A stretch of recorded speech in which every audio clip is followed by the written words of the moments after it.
Welcome back नाज़रीन, आप देख रहे हैं प्रोग्राम अमन बराबरी के साथ। हमें अब ज्वाइन किया है लाहौर से डॉक्टर साजिद महमूद शहजाद साहब ने। आप वाइस चांसलर हैं मिनहाज यूनिवर्सिटी लाहौर के। इसके साथ साथ आप साबिक deputy chief of naval staff भी हैं। डॉक्टर साहब फरमाइए कि वैसे तो आजकल थोड़ा सा महसूस हो रहा है कि हम शायद अमन की तरफ बढ़ जाएं, लेकिन हम ये कहते हैं कि अमन होना चाहिए बराबरी के साथ। लेकिन मुसलसल भारत जो साजिशें पाकिस्तान के खिलाफ करता रहा है और खित्ते का अमन बर्बाद करता रहा है, इस पर आप क्या कहेंगे? देखिए पाकिस्तान का तो पैगाम अमन है जहां तक पहुंचे। अभी रिसेंटली आपने देखा है कि हमने नॉर्थ अरेबियन सी में 45 मुल्कों को इकट्ठा किया था अमन के पैगाम के साथ। हम चाहते हैं कि इस खित्ते में कंप्लीट पूरा अमन और अमान कायम रहे। इसके लिए जरूरी है कि हमारे भारत के साथ भी ताल्लुकात बेहतर हों और बाकी हमसाया ममालिक के साथ भी ताल्लुकात बेहतर हों। अगर ये ताल्लुकात बेहतर होते हैं तो बात आगे चलेगी। जब हम अमन की बात करते हैं वहां से पुलवामा अटैक हो जाता है। हमने खैर सगाली के तौर पे अगर आपको याद हो तो उनका पायलट गैर मशरूत किसी शर्त के बगैर हमने उनको रिहा कर दिया था।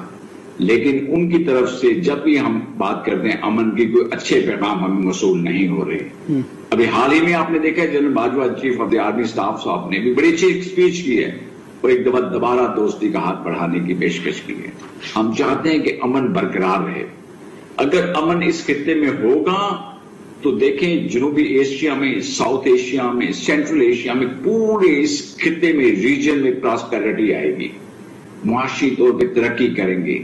दुनिया कहां से कहां पहुंच गई है और हम उलझे हुए हैं उन्हीं मामलात में। जी डॉक्टर साहब, आपने बड़ी बहुत जबरदस्त बात की, क्योंकि खित्ते का अमन जरूरी है और हमेशा रीजन करते हैं।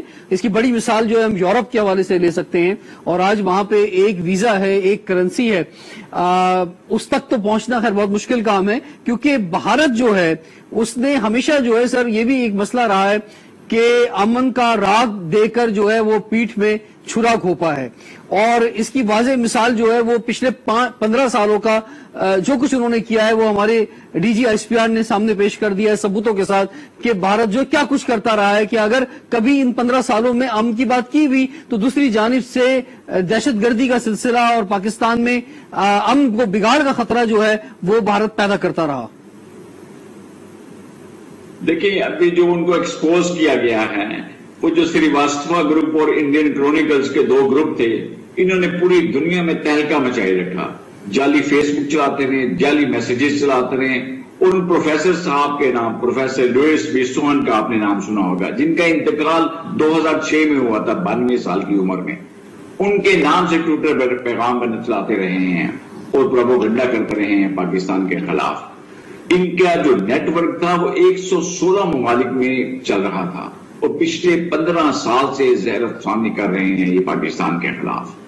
ये तो इनको एक्सपोज कर दिया बेल्जियम के ब्रसेल्स में एक तंजीम ने, वरना ये तो कंटिन्यू किया मतलब इन्होंने अपना प्रोपेगेंडा और पाकिस्तान के खिलाफ हर फोरम पे ये बात करते रहे हैं, ये फेक खबरें और फेक न्यूज चला के। और जिन प्रोफेसर की, जिन ऑर्गेनाइजेशन की, जिन तंजीमों के ये नाम से इन्होंने फेक अकाउंट बनाए हुए थे वो एक्सपोज हुई हैं और बुरी तरह अब ये लोग एक्सपोज हुए हैं। और प्रोफेसर लुइस बी सोहन जिनका नाम इन्होंने इस्तेमाल किया है, आप यकीन करें उन्होंने कभी इस तरह की बातें नहीं की थी जो इन्होंने पेश की हैं पाकिस्तान के खिलाफ। और इन्होंने हर जगह पे, हर जगह, ना सिर्फ इनके अपने 115 मीडिया हाउसेज उसमें इन्वॉल्व हैं, 750 इनकी ऑर्गेनाइजेशन उसमें इन्वॉल्व हैं और इनके हुकूमत के नेटवर्क उसमें इन्वॉल्व हैं और बहुत सारे इनकी ऐसी ऑर्गेनाइजेशंस इन्वॉल्व हैं जिनको हुकूमती सरपरस्ती हासिल थी। ठीक है सर, ये फरमाएं डॉक्टर साहब, ये फरमाएं कि 5 फरवरी को कश्मीर डे के मौके पर जब इजहार यकजहती हो रहा था तो और बड़े गुस्से में भी थी दुनिया, खासतौर पे पाकिस्तानी कश्मीरी या दुनिया भर में है कि जो जुल्म और ज्यादती का सिलसिला मुसलसल कश्मीर के अंदर जारी है। उसके बावजूद वजीर आजम पाकिस्तान इमरान खान साहब ने एक पीस डायलॉग की बात की कि अगर 5 फरवरी 2019 से पहले की जगह पर भारत आता है तो पीस डायलॉग की तरफ बढ़ा जा सकता है। और दूसरी जानिब हम देख रहे हैं कि 23 मार्च के मौके पर जो है एक खैर सगाली का जो पैगाम है पाकिस्तान डे के मौके पर वो इंडियन प्राइम मिनिस्टर की जानिब से भी आया है। तो इस तरह से आप क्या देख रहे हैं कि कुछ आपको पीस डायलॉग्स होते हुए नजर आ रहे हैं अब दोनों जानिब से? देखिए पीस डायलॉग होते नजर आ रहे हैं, वो इसलिए नजर आ रहे हैं कि हमारा जो खित्ता है बड़ा इनरिच है। ये एशियन सेंचुरी की बात हो रही है, एशिया पैसिफिक की बात हो रही है, यहाँ पे अभी अमन आना है। पूरी दुनिया की नजरें इस खित्ते पे लगी हुई हैं। अगर आप चाइना की बात करें, उनका भी इंटरेस्ट इस खित्ते में है। अगर आप अमेरिका की बात करें, उनका इंटरेस्ट भी इस खित्ते में है। हमें अब अमन की तरफ बढ़ना है। अमन आएगा तो मुआशी खुशहाली आएगी, अमन आएगा तो यहाँ की सर अमन की बात तो हम मुसलसल करते रहे हैं, लेकिन भारत से अमन का जवाब नहीं आता रहा है। आप क्या समझते हैं कि भारत अब जो है वो अमन की तरफ आ सकेगा? भारत के पास कोई ऑप्शन नहीं है। अब भारत मजबूर है, उसके पास इसके अलावा कोई ऑप्शन नहीं है। अगर वो नहीं आएगा तो मुझे बताएं, 1 बिलियन से ज्यादा इंडियंस हैं, उनका क्या हाल होगा? भूख से मर जाएंगे अगर ये प्रॉस्पेरिटी और पीस की तरफ नहीं जाएंगे। अगर इस खत्ते में खुशहाली चाहते हैं तो उनको अब पीस की तरफ आना होगा। लेकिन मैं एक चीज बात कर बता दूं आपको, वो बार बार कहते हैं कि जी रीजनल ट्रेड करें, वो ट्रेड की बात करते हैं। हम ट्रेड करने को तैयार हैं, but not at the cost of Kashmir. पहले कश्मीर का मसला हल होना चाहिए। इस खित्ते की खुशहाली की जो चाबी है वो कश्मीर के हल की तरफ है। अच्छा डॉक्टर साहब, आप क्या समझते हैं कि जो बात की जा रही है कि एक रूट मैप जो है वो तय हुआ है, जिसमें कश्मीर का मसला भी है सर फहरिस्त के, उसको भी जो है वो उसको भी एक फाइनल जगह पे पहुंचाया जाए। इसके अलावा जो एक ट्रेड रूट है जिसमें अफगानिस्तान, पाकिस्तान और भारत का बड़ा इंपॉर्टेंट रोल है, तो एक माशी तौर पे भी चीजों को आगे लेके जाया जाए। इसके अलावा उसका पहला स्टेप हमने देखा कि जो आपका हमारा बॉर्डर है और खासतौर कश्मीर बॉर्डर है, उस पर जो है सीज फायर हुआ, तो कुछ आपको ऐसा नजर आ रहा है? और इसमें यूएई का रोल जो है उसको कहा जा रहा है कि इंपॉर्टेंट है, इसमें अमेरिका का रोल जो है वो इंपॉर्टेंट नजर आ रहा है। देखिए अमेरिकन इलेक्शन जो भी रिसेंटली हुए हैं, उसके बाद नए अमेरिकन प्रेसिडेंट ने हलफ उठाने के बाद सबसे अच्छा जो पैगाम दुनिया को दिया वो अमन और पीस का दिया। उसके बाद हर रीजन में अमन की बात हो रही है। अभी आपने रिसेंटली देखा होगा जो अफगान डायलॉग्स हुए हैं अमेरिका के और अफगानिस्तान, इसमें पाकिस्तान ने बड़ा क्लीडी रोल प्ले किया है। इसके फौरन बाद सीज फायर लाइन की तरफ गए हैं। अब हम इंडिया के साथ भी करने जा रहे हैं बहुत सारी जो है बातें, जिसमें पीस और अमन प्रॉस्पेरिटी आएगी इस इलाके में। बट मैं दोबारा बताता चलूं कि not at the cost of Kashmir. Kashmir issue को हल करना ही करना है, इसके अलावा उनके पास कोई ऑप्शन नहीं है। ये किसी मॉडल उन्होंने लिया है जो कि नापसंदीदा मुल्क है, उसका मॉडल को वो अपनाना चाह रहे हैं। ये ऐसे नहीं चल सकता इंडिया जो वो करना चाह रहे हैं। जिस तरह उन्होंने सीज किया हुआ है कश्मीरीज को, जिस तरह उन्होंने लॉकडाउन किया हुआ है कश्मीरीज को, जिस तरह उनकी हर तलफी की जा रही है कश्मीरियों की, ये कब तक चलेगा? ये ज्यादा देर नहीं चल सकता। इसकी वजह से इंडिया का बुरा हाल है। पॉवर्टी लाइन से कितने % लोग उनके नीचे जा रहे हैं, ये इंडिया को सोचने की जरूरत है। मोदी साहब की जो पॉलिसीज हैं वो लॉन्ग लास्टिंग नहीं है।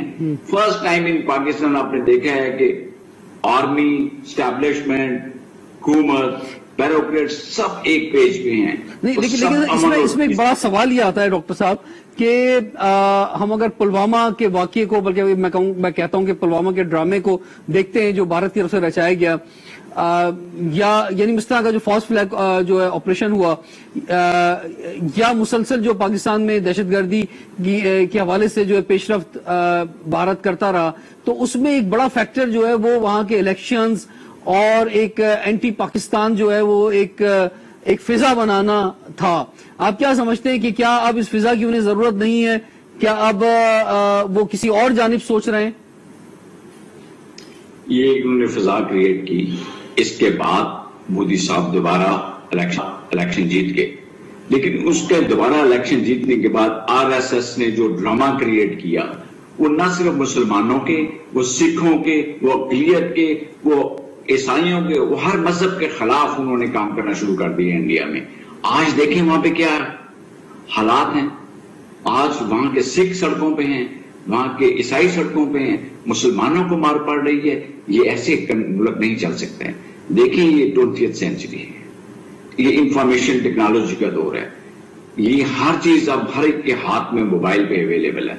अब इंडिया बुरी तरह एक्सपोज हो चुका है। अब उन्होंने खुद ये सोचा है कि इसको रीथिंक करने की जरूरत है।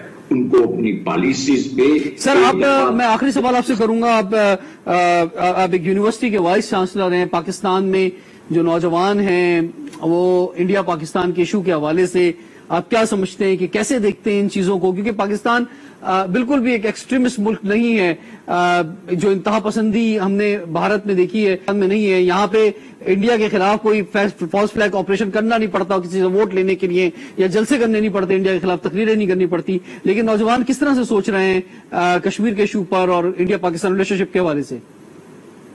لیکن یہ شیخ الاسلام پروفیسر ڈاکٹر طاہر القادری ہیں، ان کا بڑا بہترین پیغام ہے ہمارے عوام کے لیے، ہمارے اسٹوڈنٹس کے لیے، ہمارے ینگسٹرز کے لیے.